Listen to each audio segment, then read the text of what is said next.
Most people check their blood pressure the wrong way and end up with inaccurate readings. But don't worry, it's easier than you think. In this video, I'll show you how to measure your blood pressure correctly using an upper arm blood pressure monitor step by step. Safety tips: avoid eating, drinking, bathing, smoking, and exercising for 30 minutes before taking a measurement. Check the battery. Apply the cuff correctly. Adjust your body posture.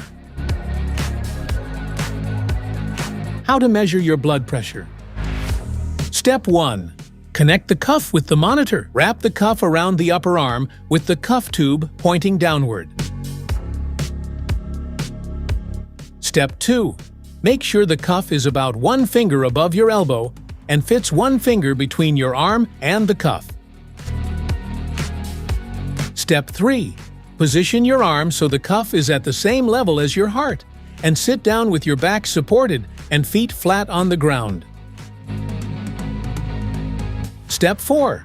Relax and press the start or stop button and get your result on the LCD display.